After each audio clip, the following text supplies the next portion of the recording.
Welcome back to the Sports Cave. Time to go one-on-one. It's a special interview segment we do here on the 7 Sports Cave. This week, we caught up with Blake Griffin. The guy came over from the Clippers late last season, and now it's his first full season in Detroit. So before things get ramped up with the preseason this week, I had to go one-on-one with him with more than just his basketball acumen. Welcome to your first full season in Detroit. You've had a little time to dip your toe in the water in the area a little bit. What's your excitement like going into this year? I'm very excited, man. Just coming in the middle of last year and trying to get used to it. Never been traded before, so it was kind of hit the ground running type of deal. And this summer we had time to work out together as a team. Have training camp now, preseason, regular season. So I'm very excited to have my first full year here.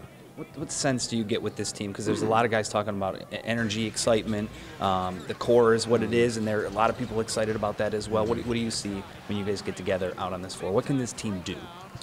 If we stay healthy, we have a lot of guys that can do a lot of different things, and having those different weapons for us is huge.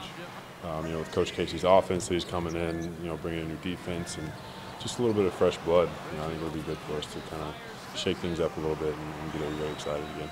Not often a team goes from one coach to another who is the coach of the year. Right. How interesting is that element? What does he bring to the table? Coach Casey's unbelievable, man. His communication alone, just this summer so far has been great.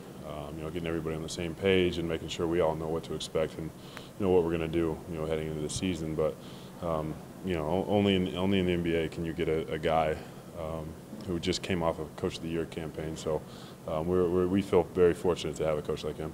What do you know about Detroit basketball? Do you remember the early 2000s when they were making their run in that team? Yeah, I definitely remember the early 2000s. The Bad Boys were before my time, but I remember watching all the Michael Jordan highlight tapes, and the one common theme was that he always had to get through Detroit and how tough of a place that was to play. And then in the early 2000s, those guys did the same thing. I got to play with Chauncey Billups, so I heard a lot of stories about his times here, and he speaks very, very highly of him. So I'm excited to be here and try to continue that trend.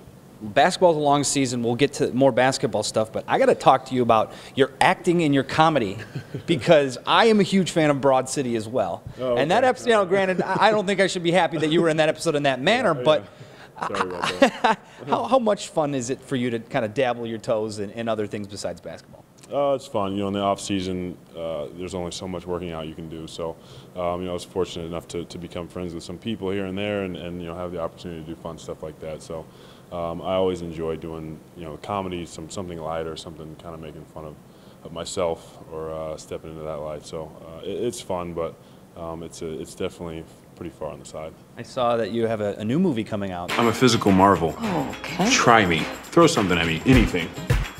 Oh. Okay. So I wasn't ready for that. Can I tell you something? Yeah, sure. I think you're a physical marvel. I see. And she throws jelly. Jelly's not really something you catch. Jelly's something you eat. Yeah, of course I'm ready. Those were 2 peppers in a bag. It was like catching nunchucks. I saw you can't catch jelly. That's too bad. Right. Yeah, it's tougher than it looks, but I tried. When is that coming out? Is that already out or? Yeah, it's already out. It was a small independent movie that 2 of my friends wrote and directed, and they wrote a part for me. So I just showed up and filmed for a couple of days, and it was fun. It was a lot of fun. There's a lot of really, really good actors in there, so it was a fun project. And if you haven't seen that clip I referred to from Broad City, please do so. I will warn you, not necessarily safe to look up at your workplace. All right, coming up next, we got our Leo's Coney Island Game of the Week nominees. It's already week, 7? Unbelievable stuff in high school football. We'll get to that next on the 7 Sports Cave. And your tweets. Use the hashtag 7 Sports Cave. That's next.